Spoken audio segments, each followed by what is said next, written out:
हम्म। मित्रों नमस्कार। मैं अपने चैनल में आपका स्वागत करता हूं। मैं धनीराम पटेल एडवोकेट बिलासपुर। आज समसामयिक चर्चा में रूस यूक्रेन युद्ध और दुनिया में उसका प्रभाव, इसके बारे में मैं चर्चा करूंगा।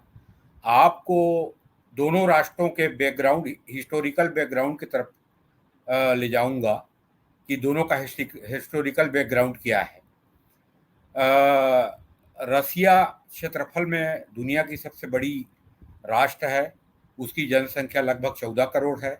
यूक्रेन यूरोप के दूसरे नंबर की सबसे बड़ी राष्ट्र है और उसकी क्षेत्रफल 6 लाख वर्ग किलोमीटर, जनसंख्या 4 करोड़ 40 लाख है। और कितनी विडंबना है कि यूक्रेन और रसिया एक राष्ट्र के रूप में, चाहे साम्राज्यवाद का दौर हो या कम्युनिज्म राज्यवाद का दौर हो, दोनों में सैकड़ों साल एक साथ रहे हैं। यूक्रेन का इतिहास 10वीं शताब्दी से लेके 20वीं शताब्दी तक यूक्रेन दुनिया के कई राष्ट्रों के साम्राज्य के अंतर्गत रहा। ऑस्ट्रियन साम्राज्य के अंतर्गत कुछ क्षेत्र रहे और अधिकांश जो आधुनिक युग है, जिसमें 15वीं 16वीं शताब्दी से लेके 1917 तक, बोल्शेविक क्रांति तक, यूक्रेन रसिया के जार साम्राज्य के अंतर्गत रहा है। कुछ क्षेत्र उसके ऑस्ट्रियन साम्राज्य के अंतर्गत रहे हैं। और जब रूस में बोल्शेविक क्रांति हुई, कम्युनिस्ट क्रांति हुई 1917 में, अक्टूबर 1917 में, तो उस समय कुछ समय के लिए जो उनका आइडियल था कम्युनिज्म का, कि विश्व में साम्राज्यवाद को खत्म करना है, विश्व में साम्यवाद लाना है, तो उसके लिए कुछ दिखावे के लिए कुछ दिन यूक्रेन स्वतंत्र रहा। फिर लेनिन के बाद स्टालिन ने साम्यवाद के नाम से अपने रसियन क्षेत्र में फिर अधिग्रहण कर लिया और 1990 तक सोवियत संघ के एक राज्य के रूप में यूक्रेन रहा। 1990 में जब कम्युनिज्म माने खत्म हो गई रसिया में, पेरोस्त्रोइका और ग्लानोस्त जो गोर्बाचोव के समय में हुआ, उसके बाद जब स्वतंत्रता दी गई कई क्षेत्रों को, तो रसिया, सोवियत संघ 15 राष्ट्रों में बंट गया। उसमें से एक राष्ट्र यूक्रेन भी है और स्वतंत्र हो गया, अपना विदेश नीति स्वतंत्र रखा। और 1990 के कुछ सालों बाद रसिया और यूक्रेन के बीच पैक्ट हुआ कि कुछ टेरिटरी की, कुछ क्षेत्रों की रसिया को जरूरत है इंटरनेशनल ट्रेड के लिए। जैसे यूक्रेन के राज्य है क्रीमिया, जिसके माध्यम से साल भर खुला रहने वाली पोर्ट से, क्रीमिया से रूस जुड़ता है। और 90 साल की एग्रीमेंट हुई जिसमें उसको एक रास्ता और क्रीमिया के पोर्ट को रसिया को दिया गया। लेकिन रसिया में जब लोकतंत्र की शुरुआत हुई तो वो भी आधी अधूरी हुई। और जब से ये 2001 से जब व्लादिमीर पुतिन रसिया के पहले प्रधानमंत्री बने, पार्लियामेंट्री सिस्टम ऑफ गवर्नमेंट था, उसके बाद उसको खत्म करके उन्होंने प्रेसिडेंशियल सिस्टम ऑफ गवर्नमेंट अपना लिया। 10 साल प्राइम मिनिस्टर रहे, फिर 10 साल प्रेसिडेंट रहे और अब उन्होंने अपने आप को आजीवन राष्ट्रपति डिक्लेयर कर दिया है। चुनाव एक फॉर्मल चुनाव होके वो जीतते हैं और कोई लोकतंत्री ढंग से चुनाव भी नहीं होती है। लेकिन इन दोनों राष्ट्रों के युद्ध होने का कारण है जो रसिया का जो प्रिजम्पशन है, रसिया का जो आकलन है, उसका कहना है कि ये यूक्रेन नाटो में शामिल होना चाहता है और रसिया से धीरे धीरे अपना संबंध खत्म करना चाहता है। ये प्रिजम्पशन बना के उसने रूस ने 2014 में यूक्रेन के एक स्टेट प्रांत को 2014 क्रीमिया को कब्जा कर लिया और कहा कि ये नेटो के साथ जाना चाहता है, पश्चिमी शक्तियों के साथ जाना चाहता है और हमारे लिए नेटो यहाँ आ जाएगी, सीमा में तो खतरा है, इसलिए हमने क्रीमिया को कब्जा किया है। क्रीमिया को कब्जा करने के बाद अपना एक स्टेट डिक्लेयर कर दिया 14 में।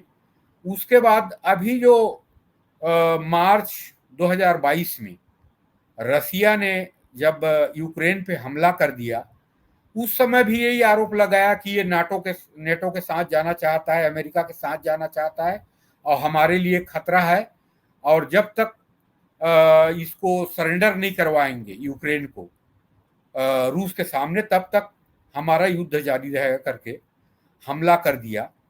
और उसके 4 राज्य को अभी 4 माह पहले अपना स्टेट डिक्लेयर कर दिया। मित्रों, मैं एक चीज बताना चाहूंगा, हम भारत के लोग रूस को अपना मित्र मानते हैं और मानना भी चाहिए। चाहे रूस को जरूरत शीत युद्ध के बाद, द्वितीय विश्व युद्ध के बाद रूस को भी एक मित्र, बहुत बड़े मित्र राष्ट्र की जरूरत थी और भारत भी अमेरिकन गुड जो था कोल्ड वार के समय में, उससे बहुत मुद्दों पे सहमत नहीं होता था, जिसमें एक साम्राज्यवाद था, कुछ हद तक पूंजीवादी व्यवस्था से भी भारत के स्वतंत्रता के समय एक ये रखी जाती थी, असहजता रखी गई थी। तो हमारा एक प्रकार के नेचुरल मित्र बनने लगा रसिया और भारत गुटनिरपेक्ष भी बनाया, लेकिन सोवियत संघ के साथ, सोवियत गुट के साथ भारत रहा। अब भारत मित्र मानता रहा, लेकिन मित्रों, मैं एक चीज यहाँ आपको आपके संज्ञान में लाना चाहूंगा। अंतर्राष्ट्रीय राजनीति में कोई किसी का नेचुरल मित्र नहीं होता है। मित्र होता है नेशनल इंटरेस्ट, राष्ट्र के हित। नेशनल इंटरेस्ट, राष्ट्र के हित मित्र और शत्रु होता है। हम मानते हैं कि हमारा रसिया मित्र है, था और है। ये बात कुछ हद तक सही है, लेकिन पूर्ण सही नहीं है। मित्र कैसे बना भारत, कि भारत की जो आइडियोलॉजी थी साम्राज्यवाद के विरोध में, दुनिया में समानता और समाजवाद की जो धारणा थी, उस दृष्टि से रसिया मित्र बनते गया और अमेरिका से दूरी बढ़ती गई। एक लोकतंत्रीय मूल्य और सेकुलरिज्म और ये सब मुद्दों पे अमेरिका से एक सद्भावना और एक मित्रता था। अमेरिका चाहे कितना भी भारत का विरोध किया हो, लेकिन भारत को उपेक्षित पूर्ण रूप से कभी भी नहीं किया। हालांकि शीत युद्ध में हम उसके साथ नहीं दिए। शीत युद्ध में अरबियन राष्ट्रों ने और गल्फ कंट्री ने और पाकिस्तान ने खुल के सेंटो और इसमें सब में उसके जो अमेरिकन गुड था उसमें शामिल था, हम नहीं थे। लेकिन मैं वहां आपको बता रहा था कि अंतर्राष्ट्रीय राजनीति में कोई स्वाभाविक मित्र या दोस्त नहीं होता है, हम काल्पनिक दुनिया में जीते हैं। एक चीज मैं उदाहरण दूंगा कि भारत की जरूरत रूस को था। दुनिया की सबसे बड़ी लोकतंत्र थी द्वितीय विश्व युद्ध के बाद, और भारत जैसे राष्ट्र के समर्थन से सोवियत संघ को मजबूती मिलती थी, इसलिए मित्र था। लेकिन एक चीज बताऊं, आज दुनिया तिजारत की दुनिया है, व्यापार की दुनिया है, और व्यापार में आप देखेंगे 1950 से लेके आज तक जो ट्रेड बैलेंस होता है बिटवीन टू नेशन, दो राष्ट्रों के बीच में, वो इंपॉर्टेंट भूमिका निभाती है। तो जो ट्रेड बैलेंस है, व्यापारिक संतुलन है, पिछले 70 सालों से रूस और भारत के, वो हमेशा एक पक्षी रूस के पक्ष में रहा। भारत का निर्यात 10% रहा, तो भारत का आयात सोवियत संघ और बाद में रसिया से 90% रहा है। आपको मालूम होगा कि अभी 1.5 साल पहले रसियन यूक्रेन युद्ध शुरू होने के पहले दोनों के बीच मात्र 6 बिलियन डॉलर के ट्रेड था रसिया और भारत के बीच। भारत से कुछ आयात नहीं करता था रसिया, और रूस से आयात करता था भारत। ये जो आर्म है और पेट्रोलियम है कुछ, और नेचुरल गैस, ये आयात करता था वहां से। तो मैं यहाँ ये बताया कि अंतर्राष्ट्रीय राजनीति में कोई मित्र या नेचुरल मित्र या शत्रु नहीं होता है, और इसका मिसाल है कि जो दो राष्ट्र करीब 300 साल एक साथ रहे हैं, जार साम्राज्य के अंतर्गत यूक्रेन के अधिकांश भाग सोवियत संघ और रसिया के पार्ट रहा जार के समय। उसके बाद जब साम्यवाद आया तो भी यूक्रेन एक पार्ट, एक स्टेट बन गया, अनडिक्लेयर्ड ऑटोनोमस स्टेट बन गया, और सोवियत संघ के साथ लगभग 1990 में रहा। लेकिन उसके बाद एक छोटा सा राष्ट्र, छोटा भी नहीं बोल सकते, एक साधारण सा राष्ट्र यूक्रेन, जो शांतिपूर्वक राष्ट्र था, जिसका मेन बिजनेस था अनाज, खाद्य उत्पादन और एजुकेशन इंस्टीट्यूट, जिसमें अधिकांश था भारत और पाकिस्तान, बांग्लादेश के स्टूडेंट पढ़ते थे वहां जाके। एक शांति प्रिय राष्ट्र, जिसको रसिया ने एक आवरण खड़े किया कि ये नेटो में जा रहा है, और नग्न हमला कर दिया मार्च 2022 में, और 4 राज्यों को कब्जा करके अपने राष्ट्र में मिला लिया। आज भारत के मीडिया, भारत के लोग, हम काल्पनिक दुनिया में जीने वाले लोग हैं, हम समझते हैं कि रसिया हमारा नेचुरल मित्र है। नेचुरल मित्र कुछ हद तक बोल सकते हैं, लेकिन उसका और भारत का, रूस और भारत का मित्रता भी इंटरेस्ट पे आधारित था, दोनों राष्ट्रों के हितों पे आधारित था, क्योंकि सोवियत गुट का साथ देता था भारत, और एक तरफा निर्यात था रूस का, भारत को निर्यात करता था, चाहे हथियार हो चाहे अनाज हो। तो अंतर्राष्ट्रीय राजनीति में हम लोग एक परसेप्शन बना लेते हैं कि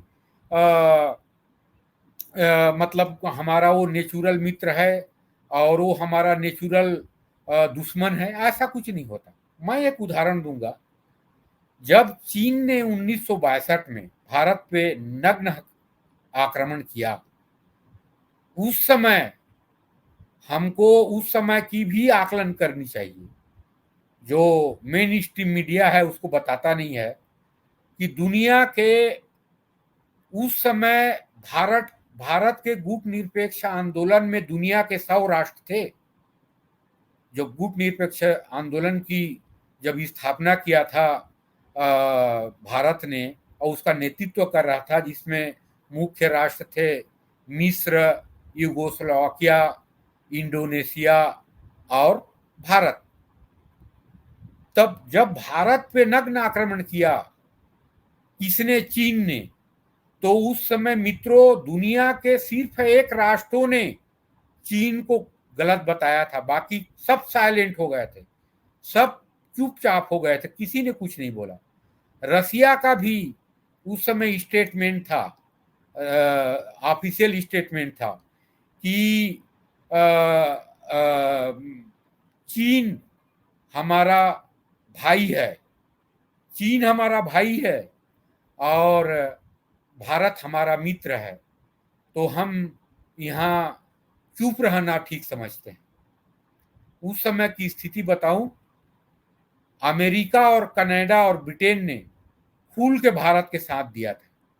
भारत में बोला नहीं जाता है, लेकिन जवाहरलाल नेहरू ने 3-3 पत्र लिखा था कि आप हमारा साथ दीजिए।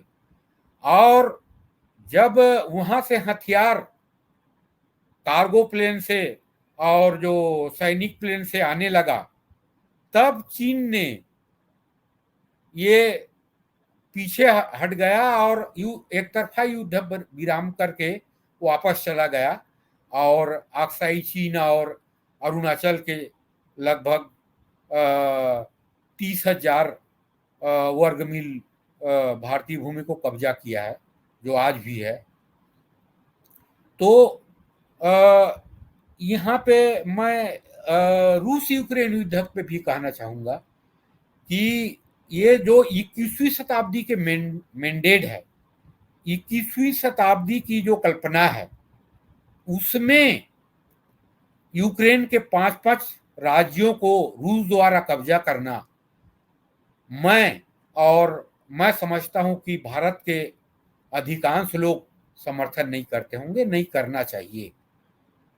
कि एक मित्रता है रूस से, उसमें कोई संदेह नहीं है, लेकिन ये जो 21वीं शताब्दी के जो मैंडेट है, 21वीं शताब्दी की जो कल्पना है, उसके यूक्रेन के 5-5 राज्यों को रूस द्वारा कब्जा करना, मैं इससे सहमत नहीं हूं, मैं विरोध करता हूं। इसमें एक बीच की रास्ता हो सकती है। बीच की रास्ता क्या हो सकती है?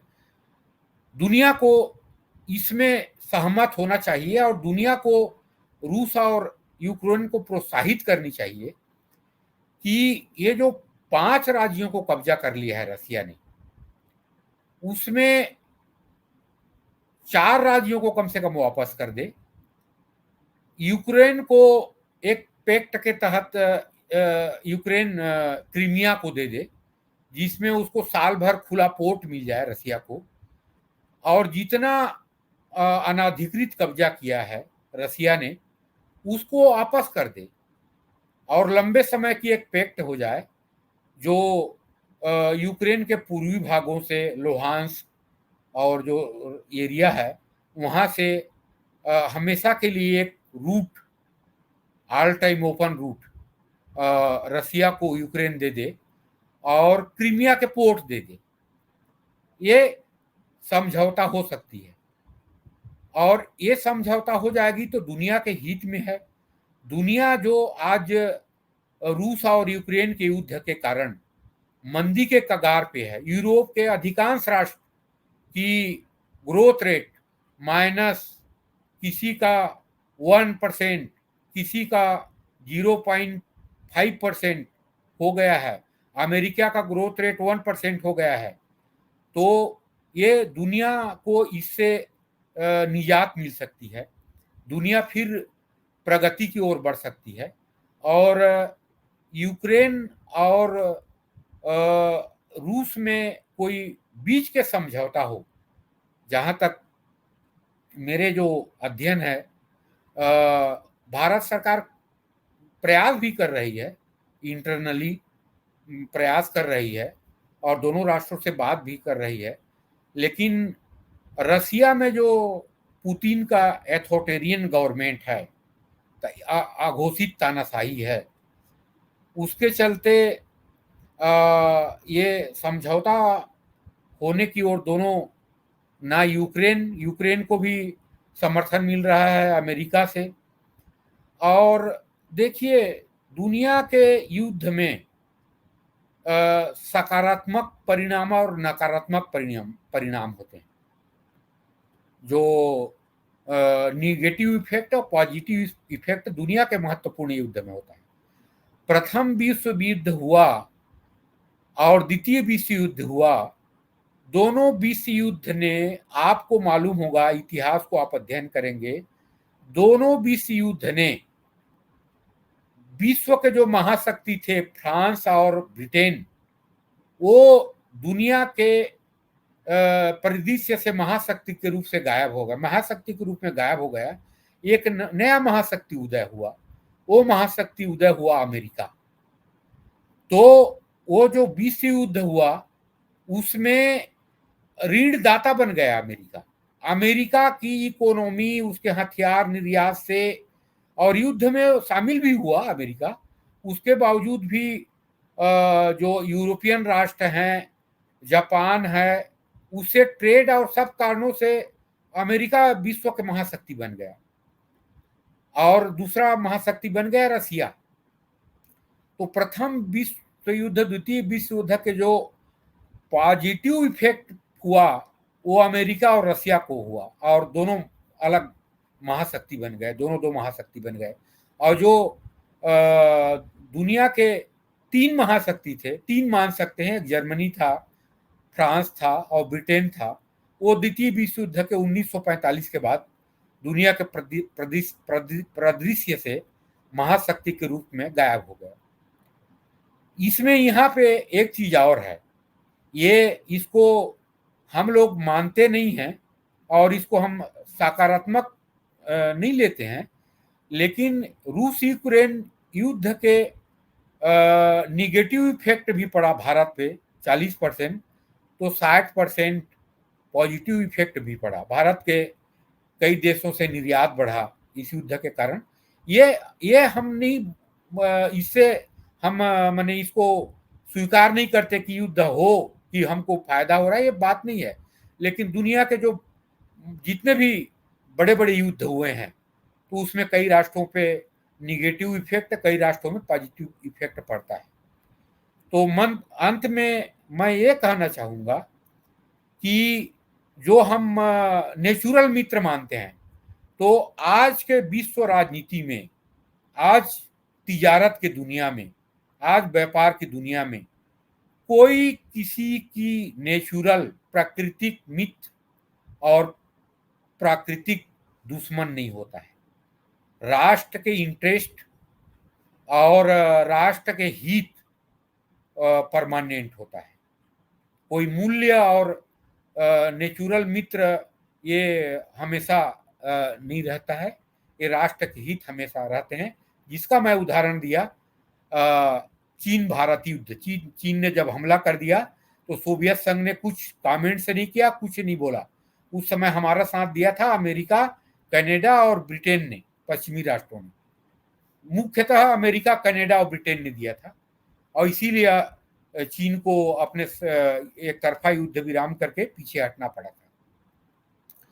तो आज जो युद्ध है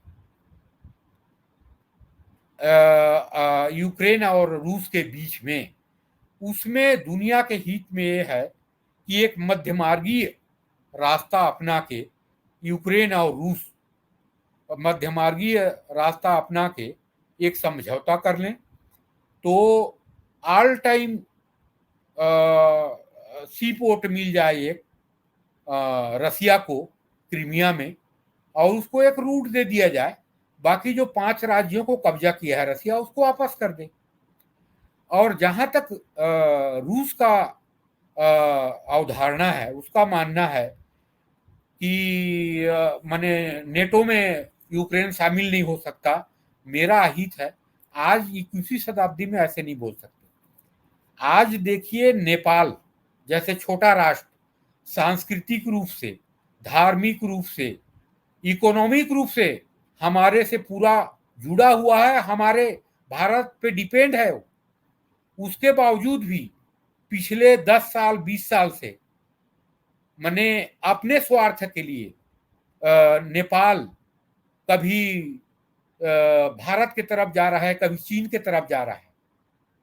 पेंडुलम टाइप के झूल रहा है नेपाल अपने स्वार्थ के लिए, और अपने स्वार्थ सिद्ध कर रहा है। चीन से ऋण ले रहा है और चीन के ऋण जाल में फंस भी गया है। भारत आज 1947 से आज तक हर साल नेपाल के लिए बजट देता है, उसको कई तरह के एड देता है। उनके जो हमारे माध्यम से जो उसका ट्रेड होता है, इंटरनेशनल ट्रेड, उसमें कोई टैक्स नहीं लगाता है। उसके बावजूद भी हमको आंख दिखा रहा है नेपाल। तो आज 21वीं शताब्दी में रसिया का ये कहना कि ये नेटो में चला जाएगा यूक्रेन, ये गलत है, इसलिए मैं इसको कब्जा कर लूंगा, ये आदर्श दृष्टिकोण नहीं है रसिया का। रसिया को हटना पड़ेगा, और रसिया को जो 4 राज्य कब्जा किए हैं, यूक्रेन क्रीमिया को मिला दें तो 5 राज्य हैं, उनको वापस करना चाहिए। 21वीं शताब्दी के आदर्श ये कहता है कि आज 21वीं शताब्दी में किसी राष्ट्र पे आप नग्न आक्रमण करके उसको कब्जा नहीं कर सकते। और रसिया जैसे महाशक्ति को ये दुनिया के लिए एक आइडियल आदर्श पेश करना चाहिए, और उसके जो कब्जा किए हुए राज्य हैं यूक्रेन के, उसको वापस करना चाहिए, और बीच के मध्यमार्गी आइडिया अपना के एक समझौता करना चाहिए, और यूक्रेन को भी इस समझौता की ओर बढ़ना चाहिए। लेकिन जब तक रसिया मध्य मार्ग की रास्ता नहीं अपनाएगा, तब तक यूक्रेन भी पीछे हटने वाला नहीं है। उसका कारण है कि यूक्रेन पूरा तबाह होने के बाद अमेरिका और यूरोपियन कंट्री के सहयोग से आज भी लड़ रहा है। लेकिन दुनिया के लिए ये मानवता, दुनिया के लिए, दुनिया के राष्ट्रों के लिए, मानवता के लिए ये अहितकारी है। तो अंत में मैं यही कहना चाहूँगा कि यूक्रेन और रसिया के युद्ध में भारत महत्वपूर्ण भूमिका निभा रहा है और निभाए, और खासकर रसिया को दबाव बनाए कि कोई मध्य मार्ग अपनाए रसिया, और दोनों में युद्ध विराम हो, और दुनिया के लिए शांति होगी, और दुनिया के विकास के लिए एक अच्छी बात होगी। और अंत में मित्रों, मैं अपने आज की इस परिचर्चा को समाप्त कर रहा हूँ, और अंत में मैं आपको निवेदन करूँगा कि मेरे डिस्क्रिप्शन में मेरे चैनल का लिंक है, उसको सब्सक्राइब करें और लाइक करें। धन्यवाद, नमस्कार, जय हिंद, जय भारत।